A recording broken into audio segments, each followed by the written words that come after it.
Hey, we got a great episode today. We're going to be talking to somebody who moved up the sales ranks from, building lead lists, qualifying leads, getting contact information, all the way up to an outside rep, now at a startup.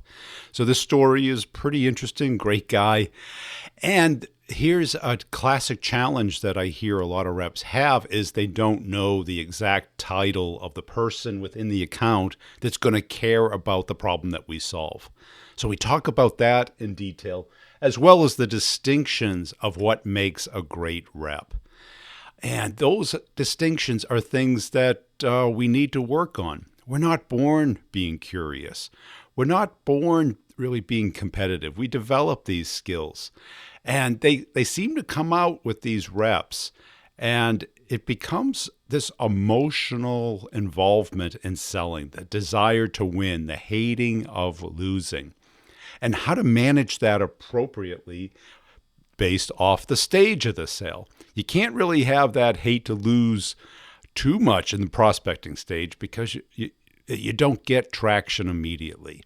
But once you get into a deal, you got to hate to lose.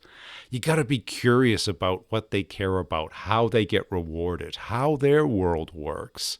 Because in this case today, he's selling something that pretty much any big company can use, get benefit from. It makes economic sense. It makes technical sense, but it's change. It's different. It's putting your name on the line and disrupting things. And this is what we run into in B2B because we often fall on the sword of budget. But in B2B, you can tell if they're growing or shrinking before you contact them. There's all kinds of ways of doing that. You should learn them if you don't know them already. So you don't contact the people that aren't capable of buying your product. In B2C, that's different. You can maybe tell by, the house they live in, the neighborhood, their job, what they demonstrate on social media. But in B2B, you can definitely tell. You know how well they're funded, if they're hiring, or if they're laying off, if they're the top competitor, or they're just number 10 in their space. You can tell if the money's there. So it's almost never about the money. The money may not be in the right place at the right time, but it is there. Let's get into the interview. Make sure you're checking out our friends over at CoVideo. Video email is one of those ways of staying in touch with people. The power of video is becoming very apparent. It is, another way of showing people, especially if you can show them your personality, your uniqueness. Quit acting like a sales rep. Act like a human being. Act like the mammal you are. Let your mammal flag fly. And when you're communicating with people, that's what they want. You want them to talk with you. Not have to, not need to, but want to. That's our goal. And we have to do that with our delightful little personalities. And we have to become comfortable on video. It's no longer an option. It's a necessity. So go to CoVideo this week, check it out, download it, give it a shot, see if it works into your sales process. Typically not the best first one, but definitely after that is always good because you get to see the other person, get a sense of who they are as a person. Check it out. Also, I'll sum up what's been going on in the one-on-ones as well as the office hours if you're in the course and you'd like to get into it. And hey, just do me a favor, will you? If you see my content on LinkedIn, give it a little like, a little comment, a little share. I would certainly appreciate that. Here we go. Hey, George, welcome to the show. As a way of getting started, tell us about yourself. Thanks for having me, Brian. First and foremost, it's one of my first time doing an interview like this, so super pumped and excited to be on. So thanks for having me. Yeah. Cool. So again, my name's George Neville, based up here in Boston, Massachusetts. I've had been 5 years in direct business-to-business sales. Had various roles within two companies now. I'm at a startup right now, but before that, I was at a larger energy management company focused on identifying various large electricity users through the process. So basically started my career in 2008 in a sales support role called lead generation. And it was a new team, really. We were embedded within the the inside sales department to provide outbound sales the most juicy leads possible. So quite literally building out reports in Salesforce, putting the fish in the barrel and saying, sales, go at it. Yeah. So it was a good role for me to get an understanding. You know, I came out of college, didn't really know what I wanted to get into. I had a family friend, luckily, at this particular company that said, "Hey, come on down, throw your hat in the ring, and see if we can't get a job for you." So it was truly a junior role. Like I said, really, I sat right amongst the inside sales team and just listened to the conversations they were having and make sure they were equipped to have the best, juiciest leads possible. Yeah. So what we were trying to identify back then was the largest electricity users in the United States. How do we get them in our CRM system? So we were using Salesforce. How do we make them rise to the top? And how do we make sure that if I'm a new salesperson, I'm making my 50 calls a day or 25 calls a day, depending on inbound or outbound? How are these just sitting in my queue, state by state, region by region, and make sure that these are effectively being worked? And who were you trying to get in touch with at the company? Yeah, so that's another piece of this too, right? It varies within the organization, right? We know that, hey, this is a large steel mill in Western Pennsylvania. Who do you need to talk to, right? It could be the CFO, could be the facility manager. There's all these efforts. So also additionally providing that other piece of information, right? Is it what type of industry is it? That's usually a good indicator. But who do we think is the buyer? So looking at like all of this information that was coming in based on post-sale wins, saying, okay, CFO is typically buying for metal manufacturers like that. So we need to find all the CFOs possible in this industry. So doing the list pulls from Dun & Bradstreet, all these different types of databases, and just loading that in the system. Wow. And was it a big company or small company? Yeah. So I got there, we were a couple hundred people, so right under 500. And by the time I left, it was closer to 1,500. So I was there for really that kind of growing craziness. So eventually, I said, why am I, applying all these or giving these leads to the outbound team? Like, I should try to do this, right? So I got, after a couple of years of doing that support kind of functionality, the lead generation, I moved over to inside sales, did that for it took a couple of years to figure that out? Yeah, it was, what were you I probably thinking? should have done it a lot earlier, right? Yeah. You go out in the parking lot, you got your Corolla and they're parking next to their 911. Yeah. No, it was, that's exactly it. It's like, what am I doing? Let's get uncomfortable again. So that's really the big piece, right? Just taking new cut, listening to all the people that I was sitting next to, and just, hey, let me try this out, right? So did that for 2 years, and I got to tell you, that was probably one of the more fun jobs I've ever had, right? Inside sales, you're in a team environment with like 30, 40 reps, and just all in it together, 8 a.m. to 5 or 6 p.m. all day, right? So was it cubicles or was it open office or? So it was cubicles, and we moved into a more open office concept. So yeah, it would get, as you can imagine, 40 people noisy. Yelling at us. And again, it goes to show you, like, you'd plan your day, given that we were still working, large electricity users, personas are all over the place. You're talking to a plant manager in New Jersey, getting hung up on, to, a Midwestern farmer. So you just have to, it's important when you're on the phone with these types of personas, different buyers, to really pick up on, all right, who am I calling? What am I calling? And do that little bit of 2-second research to say, okay, I got to bring it down for this tone. Look at, really figure it out from there. And a lot of people don't do that. They use the same verbiage, the same pattern, the same. And right. That's it. A plant manager in New Jersey is very different than a farmer in Iowa. Yeah, definitely. You're right. And know when you have to make that switch mentally to match, the person you have on the other line, right? Because you really have a couple seconds to get your point across. Yeah. I mean, these are true. That environment was truly cold calling. Like, you didn't always get names on the list, right? Like, it's who do I talk to?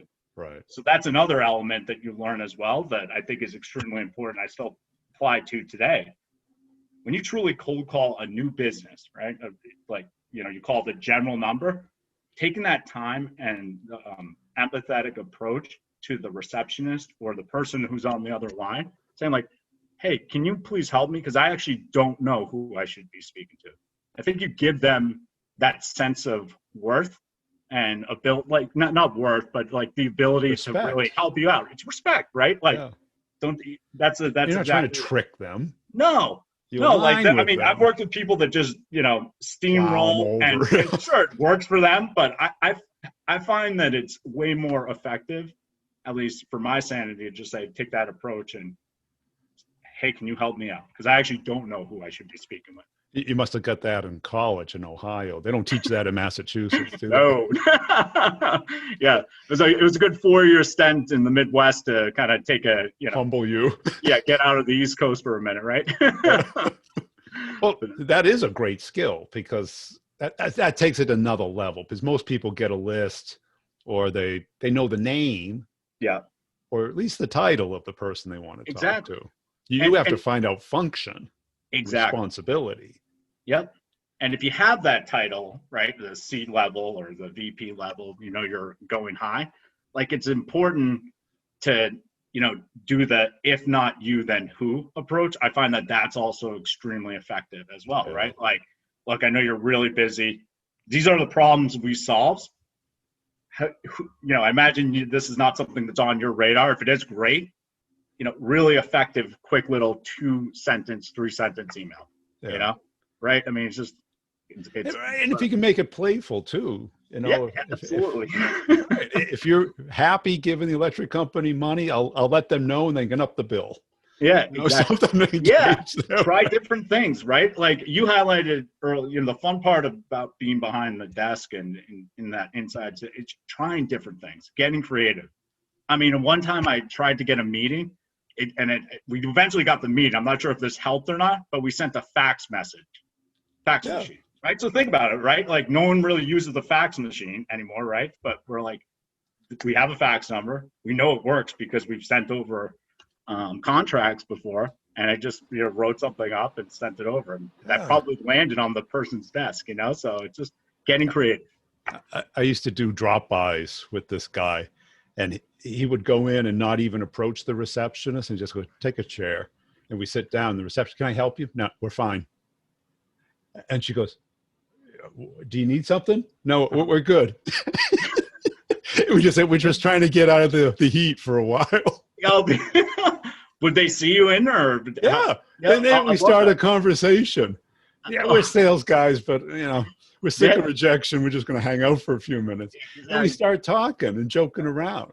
And we just get the name, and that way we had the name, and we just leave. And that way we could call later, and it was just fun. Yeah. And there was breaking up their day, and exactly. And they probably don't see that type of tactic or really too much at all. Right. They get the 50 business cards a day, and they take them, and they throw them out. Exactly. Right. It just goes in the pile, and it collects dust and whatever. Right. So what was it like when you started doing the whole account exec part? Oh yeah. So again, it was a larger company before I get into where I'm at right now. So then we transitioned into direct sale, and it was great because I got to go. I was truly all over the country. So again, I got to go to Utah, Idaho, Oregon, California was my territory. So a lot of traveling at a younger age. So that was always exciting. But then really just exciting because you could value what a qualified meeting is. So like I get half my meetings a week from my inside sales reps. And then the other half would be for me.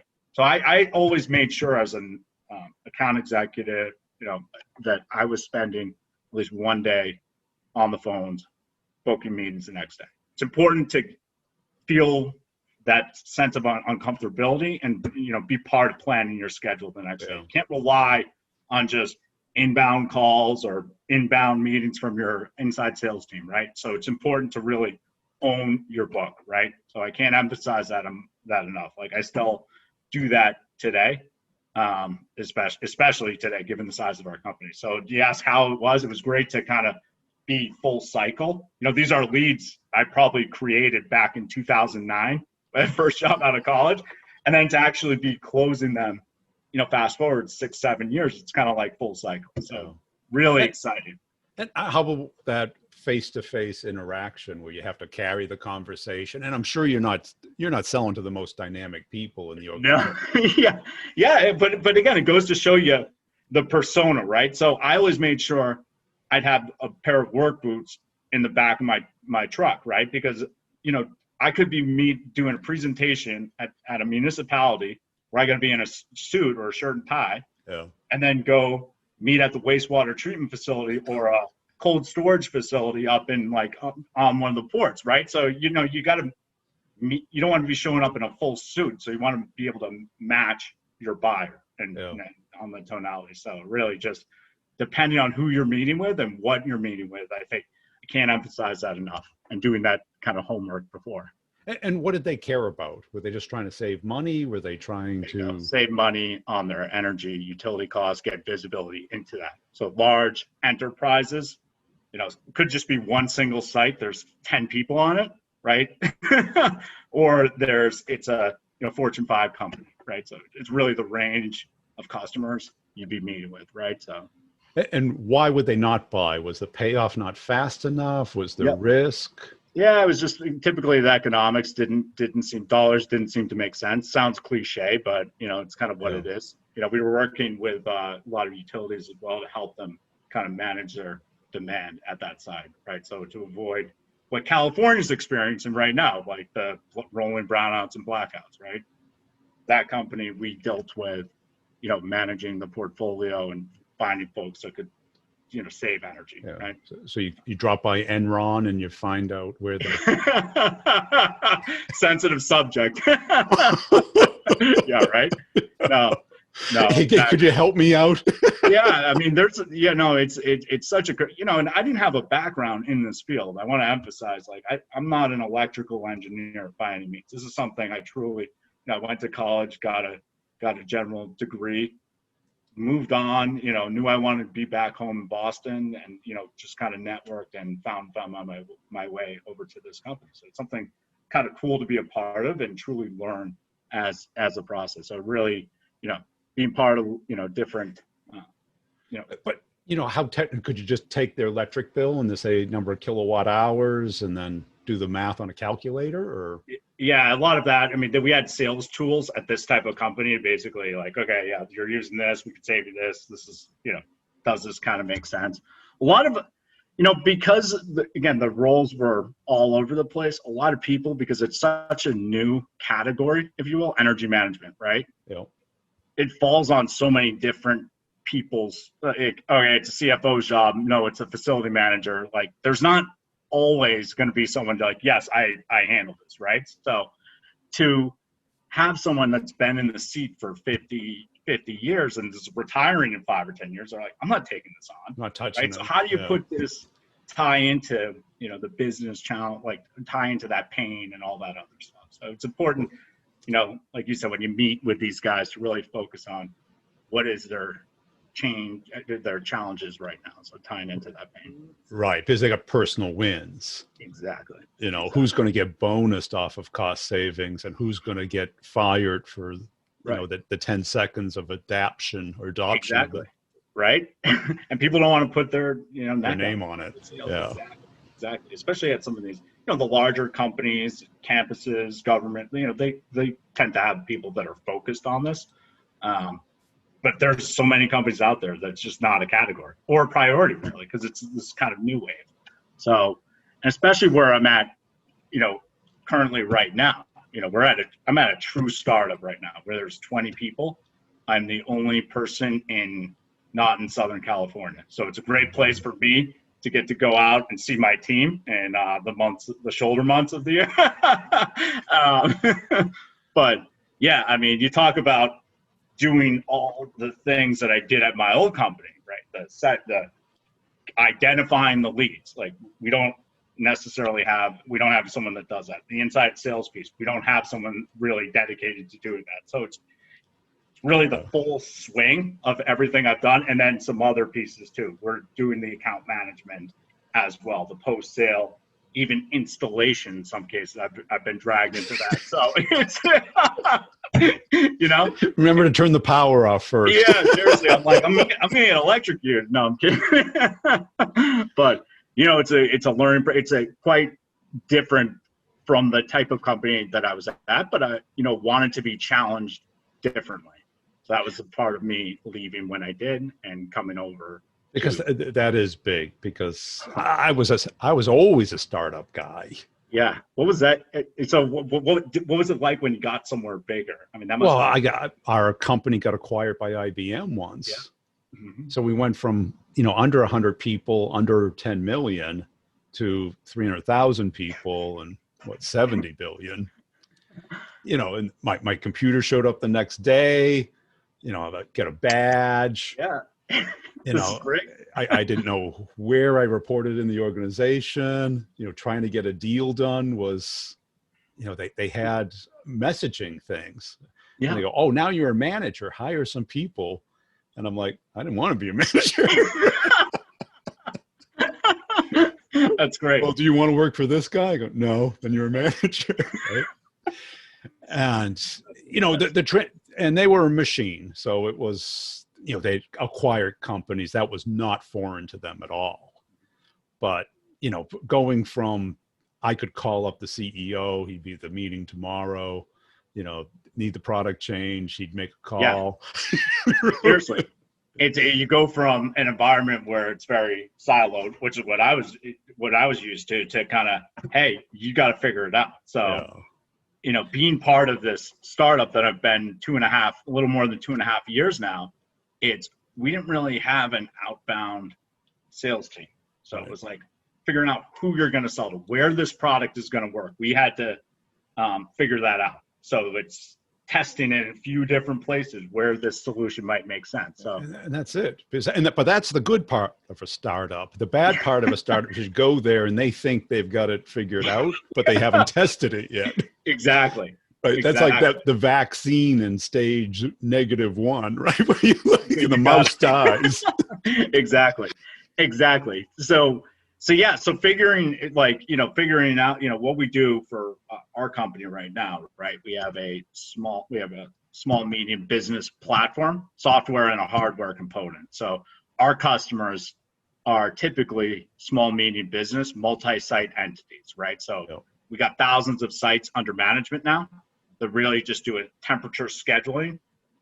So we work with a lot of retailers and restaurants. So you can imagine how that kind of is in this day and age, but really just seeing the immediate savings, quick installation.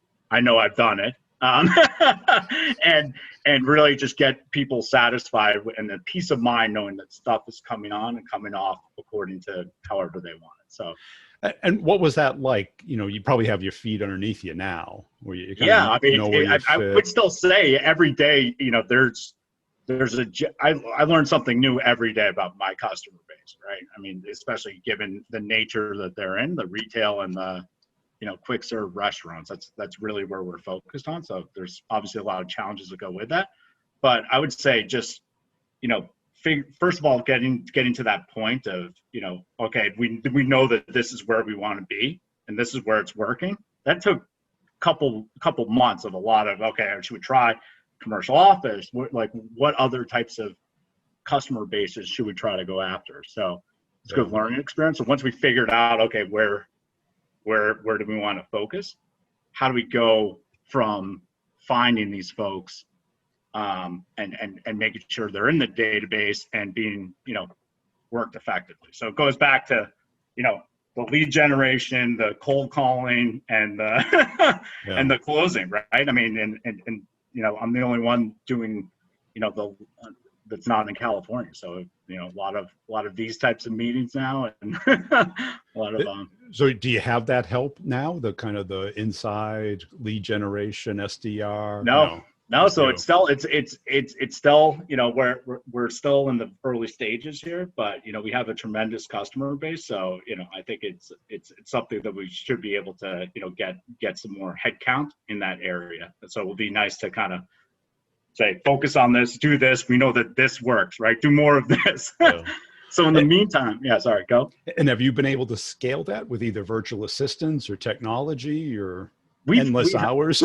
yeah, I mean, so what I've tried to do is stick to what I know works for me, right? And I have this rule of 10, I call it, right? And it's every night or every afternoon. I have a newborn, so it tends to be after the kid goes to bed.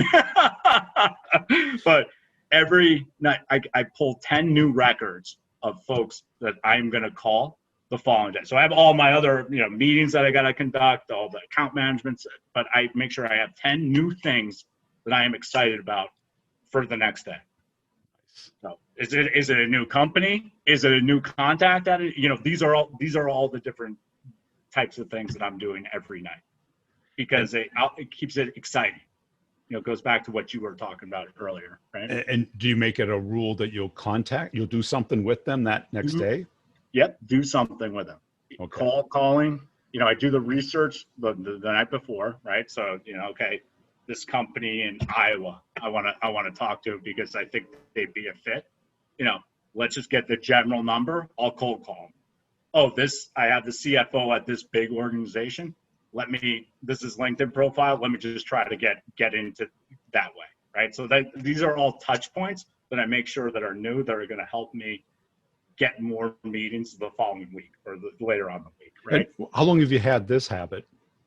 I'd say I adopted it in inside sales. So that's over 5 years ago. So really just sticking to that kind of cadence, if you will, and applying it, to what I have now, right? Especially now, like if I don't book new meetings for myself, we're just spinning tires here.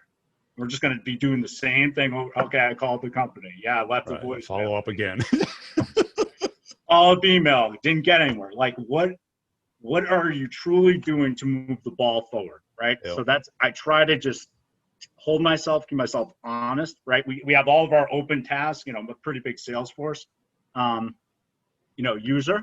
So just making sure that all that comes in and, the open tasks are all there. And I'm just sticking to, additionally, the 10 new action items the following day. And how long does it take you to come up with 10? It can be quick, right? I mean, okay, right? It can be pretty quick, but, it can also take 20, 30 minutes as well. It's still not that long. Yeah. But it's a great habit. That's what, 2,400 a year, right? Right. I mean, it's simple math, right? But those are new touches, right? And if you did, and it's not a lot of time, right? Especially now we know where we want to be focused. Making sure you're laser focused in that industry and to that buyer, or what you think that buyer is, right? And how long does it take to execute on 10? Do you keep it a certain time gap, or you just don't go to bed until it's done? Or I just try to keep myself honest, right? There's some nights where it's more, there's some nights where it's less, but I know if I've done that based on my following week, right? Yeah. Right? It's easy to say, okay, yeah, I'm done for the day, but keeping yourself held to that standard is so important, and you ultimately see it in the back end, right? 10 new things that you're excited about the following day. And I think that's a great lesson, because when you come up from that inside, you have those habits and that mindset. Yeah. And you don't really get rid of that. No. And I've worked with some great people over the years too. So and had some sales training over the years. So kind of just taking different things that people put in front of you, being able to try it out. Different tactics. We're the fortunate ones. We get to be creative, get to talk to people. We don't have to sit behind our computers and code or put lists in the system for salespeople to call, right? Like what I was doing. But we're the lucky ones that get to be out and genuinely be curious with our customers and just get to learn about the business. How's all this impacting your day to day, right? Like you genuinely be curious. So. You've used that word a lot. Has that really helped you in becoming great at sales? Really? Yeah. I mean, I think if you ask and generally show that you're interested in life too, and what someone else is doing, not just sales, right? It gets you to, people start opening up to learn a lot more. I'm not an A student by any means, but I could play the dumb guy Ask a asking a question. right? Very good. Yeah. So I try to always just keep it casual as best I can, and keep the dialogue open, right? Because I ultimately, at the end of the day, I want to be the trusted advisor for the customer, right? Like, And I always found, because I hated the idea of standing up in front of people presenting. So I go, how do I get out of this? I come up with a bunch of questions and get them talking. yeah. And when they jumped up at the whiteboard and started drawing, Oh, yeah. I was like, and I'd sit back there and I go, this is too Take a easy. picture. Yep. Yeah. That's so much more fun. Well, what other things do you think really changed your sales career? Yeah. So I would say, recently I picked up on something that another person that I listened to as well said, and, going back to basics, right? If you're ever finding yourself in a rut, sales it happens to all of us, slow week, slow month, slow quarter, like it just happens. To get out of that, do what you do best, right? So I got bad advice, like I said, probably within this year. And it's been like, picking up the phone, just cold calling people, or getting meetings, or, building rapport, just doing stuff that you do best, or you think you do best, that makes you feel good. And like, all right, we're triggered, or we're trying different vertical now, or different customer persona.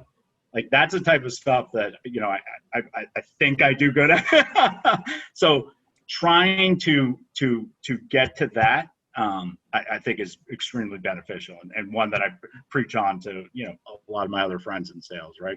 But it's a lot like sports. It's like, if you think you have an injury, but you're not sure, it's like, walk it off, get the body moving, and the mind follows. Yeah, no, that's such a good point. Yeah. And I think in sales is the same thing, whatever you like to do. What always worked for me is I call a friend, but talk about sales, and now you warmed up. Yeah. And then don't hang. My trick was never hang the receiver up. Okay. And just click the clicker and then type in the next number. And I can't hang the receiver up for 4 hours. And I just do it. And that's great. And you can call anyone you want. Oh my word. It's kind of like act as if. Yeah. Until you got it going. Mm-hmm. So. Yeah, I think I can't emphasize enough. I know I said it earlier, but like, we are truly the lucky ones that get to go out and meet with folks and be, ask the questions, learn something new every day. We don't sit behind our computers and live in this world of spreadsheets, right? We get to have that dialogue. And different touch points with different types of organizations throughout the world. So yeah. And where do you see yourself taking your career?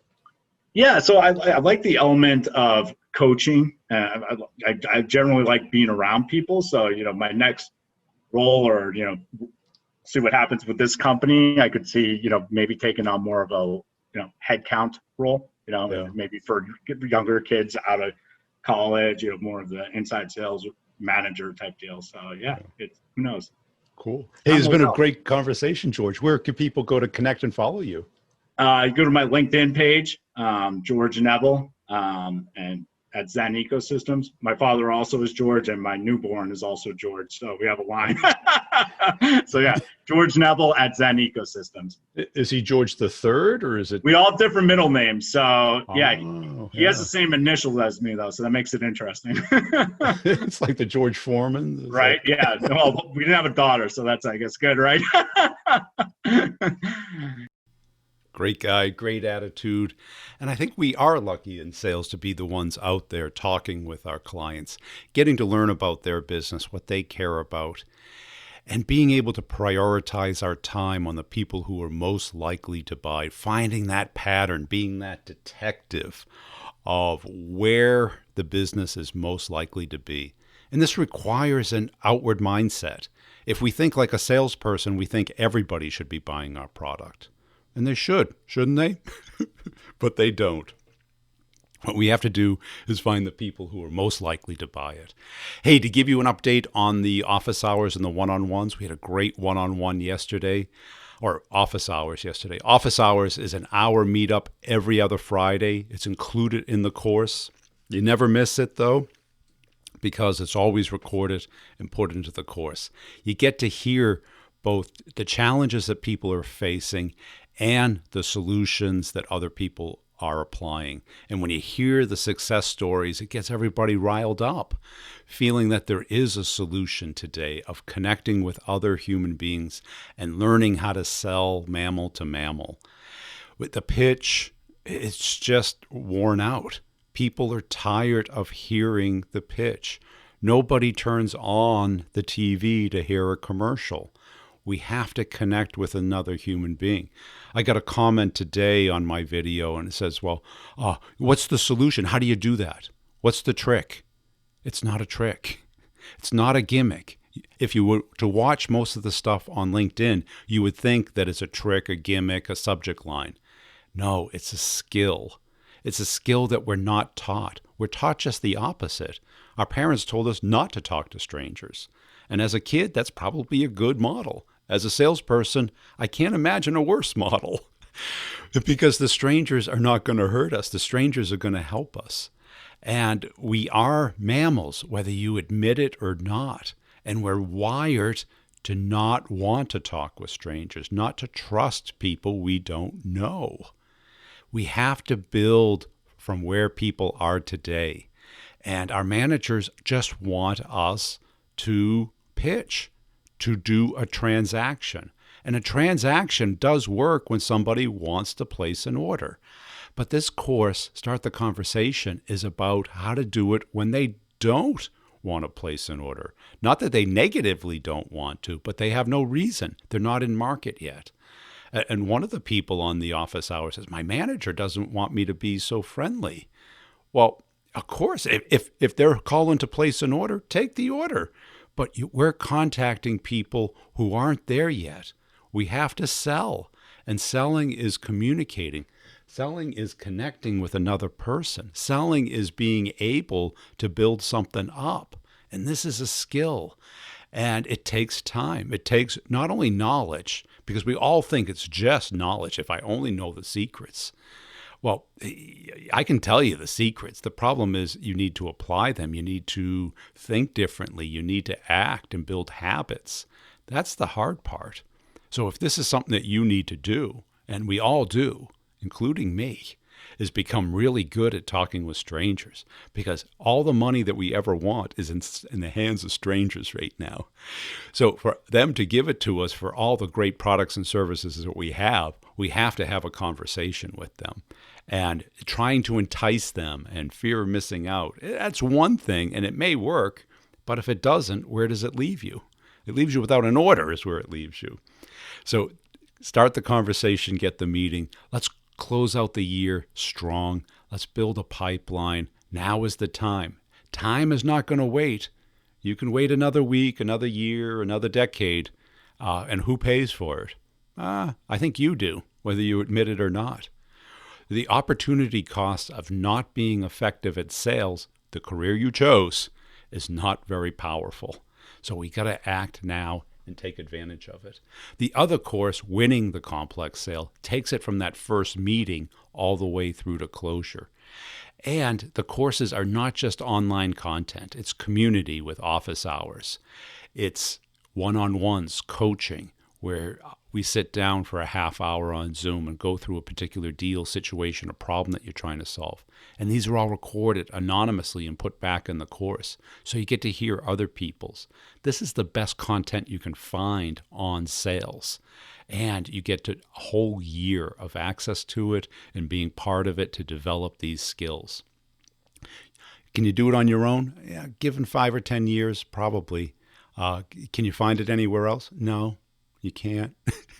You can find plenty of sales content, but check out, have they ever sold? Look at their LinkedIn profiles. Were they fired from their last company? Most of them were. And what have they been doing forever? Teaching the same tired old 20-year-old techniques that if they worked, they would be doing better than they are right now. This is core elements of the business to business selling, which is very different. So go to B2B Revenue, sign up, check it out, schedule a call if you'd like. Also, I really appreciate everybody who tells somebody about the show. I've got a couple other podcasts you might be interested in. Sales questions, brutally honest answers, short form Q&A type, one question per day. It's a daily show, very short, very quick if you just need a little bit of sales jolt every day. And the B2B Revenue Leadership Show, which is more long-form interview about what great sales leaders are doing today to drive revenue. We'll see you all next time.